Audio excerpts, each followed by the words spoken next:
जैन साथियों, आज हम बात करेंगे परिसंचरण तंत्र के बारे में। देखिए, इसको इंग्लिश में सर्कुलेटरी सिस्टम्स कहते हैं। इसके बारे में जानने से पहले मैं आपको बता दूं, यदि आप मेरे चैनल पे नए हैं तो मेरे चैनल को सब्सक्राइब कर लीजिए और बेल आइकन को प्रेस कर लीजिए, ताकि इस प्रकार की जितनी भी वीडियो मैं अपलोड करूं आपके पास इसका नोटिफिकेशन पहुंच जाए। तो चलिए स्टार्ट करते हैं। परिसंचरण तंत्र। देखिए, परिसंचरण तंत्र की अगर मैं बात करूं तो ये हृदय, धमनी, शिरा और रुधिर से मिलकर बना होता है। ठीक है। इसका मुख्य काम होता है शरीर के प्रत्येक कोशिका तक ऑक्सीजन, कार्बन डाइऑक्साइड और पोषक पदार्थ को पहुंचाना, ताकि शरीर को ऊर्जा मिल सके और शरीर का विकास हो सके।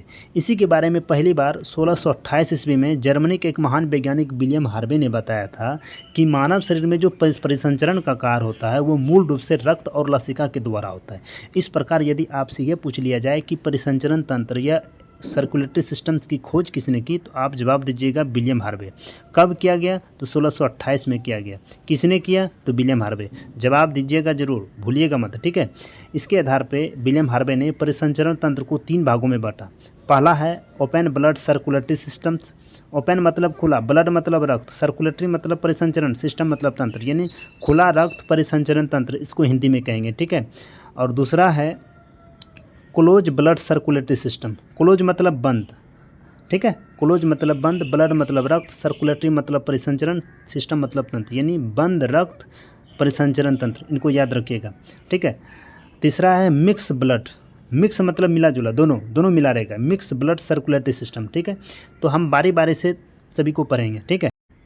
अब बात करते हैं ओपन ब्लड सर्कुलेटरी सिस्टम्स की। देखिए, ओपन ब्लड सर्कुलेटरी सिस्टम्स क्यों कहा गया है? क्योंकि इस कैटेगरी के अंतर्गत आने वाले जितने भी जीव जंतु होते हैं उसमें नस नहीं होता है। जब नस नहीं होगा तो रक्त जो है बिना दबाव के ही आगे बढ़ेंगे। वो कैसे, अब आपको मैं बताता हूँ। जैसे कि ये तिलचट्टा है और ये घोंघा है। आप देखे होंगे, यदि मिस्टेक बाय इसको आप मार देते हैं, फिसल देते हैं, तो इसके शरीर से रक्त जो है उस तेज़ी से नहीं निकलेगा, उस प्रेशर से नहीं निकलेगा जिस प्रेशर से बकरी के गले को काटने के बाद या मुर्गे के गले को काटने के बाद निकलता है। समझ रहे हैं? क्यों नहीं निकलता है? क्योंकि इसमें नस है नहीं। मुर्गा या बकरी में या आदमी का हाथ काटने में उतना तेज़ी से रक्त निकलता है, क्योंकि उन सबों में क्या है? नस है। नस है तो रक्त जो है प्रेशर से आगे बढ़ रहा है उसमें। इसमें नस नहीं है तो रक्त जो है प्रेशर से आगे नहीं बढ़ पा रहा है। क्यों? क्योंकि इसके शरीर में रक्त जो है खुले तौर पे रहता है, एकदम खुला रहता है। ठीक है। इसलिए इसके अंतर्गत जो है इस सभी जीवों को रखा गया है। कौन कौन? तिलचट्टा है, घोंघा है और सारे जीव हैं, लेकिन इंपॉर्टेंट रखें क्योंकि ये क्वेश्चन पूछा गया है। क्वेश्चन पूछा था कि इनमें से कौन से जीव ओपन ब्लड सर्कुलेटरी सिस्टम्स का हिस्सा है, तो ऑप्शन था तिलचट्टा, इसलिए हम तिलचट्टा को रखे हैं। ठीक है। अब घोंघा भी इंपॉर्टेंट क्वेश्चन है, जो कि मोलस्का संघ के अंतर्गत आते हैं। तिलचट्टा, आर्थ्रोपोडा, ये याद रखिएगा। ठीक है। अब बात करते हैं क्लोज ब्लड सर्कुलेटरी सिस्टम्स की। देखिए, इस कैटेगरी के अंतर्गत आने वाले जितने भी जीव होते हैं उसमें नस होता है। नस के माध्यम से ब्लड जो है एक निश्चित दिशा में प्रेशर से चलता है, यानी रक्त जो है एक नली के माध्यम से एक निश्चित दिशा में प्रेशर से चलता है। यानी आप इतना समझ लीजिए, इस कैटेगरी के अंतर्गत जितने भी जीव आएंगे उसमें क्या होगा? नस होगा। जैसे मनुष्य में भी नस होता है, मुर्गा में भी, बकरी में। इस तरह के जीव को यदि आप काटते हैं, यदि मुर्गे के गले को काटते हैं या बकरी के गले को काटते हैं, तो आप देखे होंगे कितनी प्रेशर से ब्लड बाहर निकलता है ना। तो हाँ, तो जिस जीव में रक्त प्रेशर से बाहर निकले तो समझ आइए उसमें नस है। और वो जीव किस कैटेगरी के अंतर्गत आएंगे? क्लोज ब्लड सर्कुलेटरी सिस्टम्स के अंतर्गत आएंगे। क्लियर है? अब हम बात करेंगे मिक्स ब्लड सर्कुलेटरी सिस्टम्स की। देखिए, कुछ ऐसे भी जीव होते हैं जिसके कुछ हिस्से में ब्लड जो है एकदम प्रेशर से निकलता है और कुछ हिस्से में ब्लड प्रेशर से नहीं निकलता है।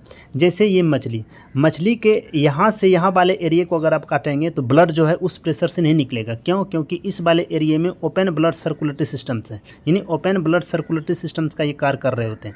यानी इस एरिया में ब्लड जो है ओपन रहता है। ठीक है। यानी नस नहीं रहता है। लेकिन इसके पूंछ वाले एरिया में क्या होता है कि यहाँ पे नस होता है, जिसके कारण ब्लड जो है क्या है? क्लोज है। इस वाले एरिया को अगर आप काटते हैं तो यहाँ से ब्लड एकदम तेज़ी से निकलेगा, एकदम कहने का अर्थ है प्रेशर से निकलेगा। समझे? तो आप समझ गए होंगे मिक्स ब्लड सर्कुलेटरी सिस्टम्स को, जिसमें दोनों होते हैं। इसके कुछ हिस्से से थोड़ा फास्ट निकलते हैं और कुछ हिस्से में धीरे धीरे निकलते हैं। अब हम बात करेंगे रक्त बहाने की। देखिए, रक्त बहाने की अगर मैं बात करूं तो इसका मुख्य काम होता है रक्त को लेके जाना और रक्त को लेके आना, अर्थात रक्त को लेके जाने वाले और रक्त को लेके आने वाले नसों को ही रक्त बहानी कहते हैं। रक्त बहानी 2 हैं, पहला धमनी और दूसरा शिरा। ये जो आपको ब्लू कलर में दिखाई दे रहा है ये शिरा है। ठीक है। और ये जो लाल कलर में आपको दिखाई दे रहा है ये मोटा ऐसा, ये लाल कलर में जो दिखाई दे रहा है ये क्या है, धमनी है। यानी आप कह सकते हैं धमनी का रंग लाल होता है और सिरा का रंग ब्लू होता है। क्लियर, हम इन्हीं दोनों के बारे में पढ़ेंगे। ठीक है, तो चलिए थोड़ा वीडियो को आगे करते हैं। देखिए धमनी को लाल कलर से लिखे हैं, एक शब्दों में याद रख लीजिए कि धमनी का रंग लाल होता है।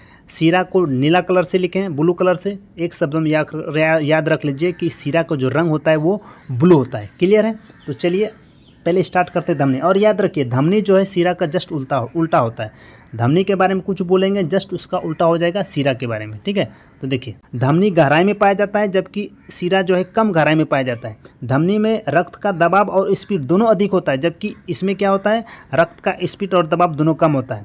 ये मोटा होता है धमनी, तो सिरा क्या होता है, पतला होता है।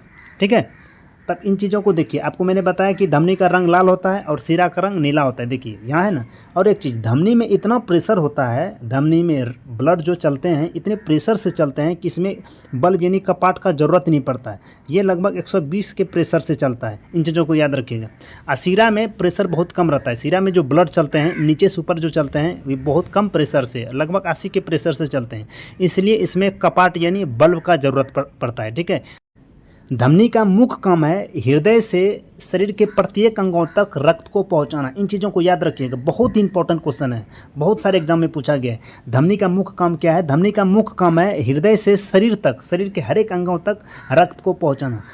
और सिरा का क्या काम है, शरीर से हृदय तक रक्त को पहुंचाना। अब देखिए धमनी में शुद्ध रक्त रहता है, शुद्ध मतलब जिसमें ऑक्सीजन की मात्रा घुली हो। अब बाद में पाल्मोनरी धमनी एक ऐसी धमनी है जिसमें अशुद्ध रक्त रहता है, अर्थात उसमें कार्बन डाइऑक्साइड की मात्रा घुली रहती है। इन चीज़ों को याद रखिएगा। हालांकि इसको अपवाद नहीं कर सकते, ये एक प्रकार का कॉन्सेप्ट है। यदि आप मेरे हृदय वाले चैप्टर को पढ़ लेंगे तो आपको अच्छे से समझ में आ जाएगा कि पाल्मोनरी धमनी में अशुद्ध रक्त अर्थात कार्बन डाइऑक्साइड युक्त रक्त रहता क्यों है। ठीक है, अब देखिए सिरा की अगर मैं बात करूँ तो सिरा में क्या है, अशुद्ध रक्त है। सिरा में अशुद्ध रक्त रहा है, क्यों, क्योंकि ये शरीर से अशुद्ध रक्त को हृदय में पहुंचाता है। ठीक है, लेकिन अब बाद में पाल्मोनरी सिरा क्या है, तो पाल्मोनरी सिरा में शुद्ध रक्त रहता है जिसमें ऑक्सीजन की मात्रा घुली रहती है। ठीक है, अब हम पूरे शरीर में देखेंगे कि रक्त कैसे संचरण करता है, पूरे शरीर में रक्त जो सर्कुलेट करता है, रक्त जो भ्रमण करता है कैसे।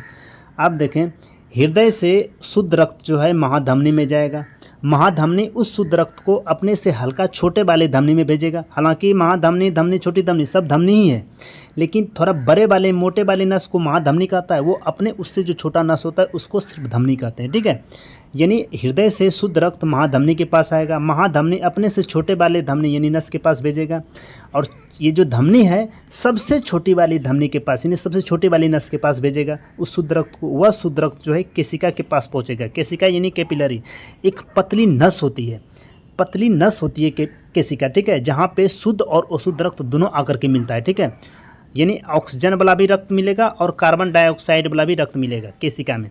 यहाँ से क्या होता है कि ये ऑक्सीजन वाला रक्त पूरी तरह से कार्बन डाइऑक्साइड वाले में कन्वर्ट होकर के पुनः यह छोटी सिरा में पहुँचेगा। छोटी सिरा क्या करता है, उस कार्बन डाइऑक्साइड युक्त वाले रक्त को अपने से थोड़ा बड़े वाले सिरे के पास भेजेगा। बड़ा वाला सिरा, सबसे बड़ा वाला सिरा यानी महासिरा के पास भेजेगा। किस रक्त को, अशुद्ध रक्त को, कार्बन डाइऑक्साइड युक्त रक्त को।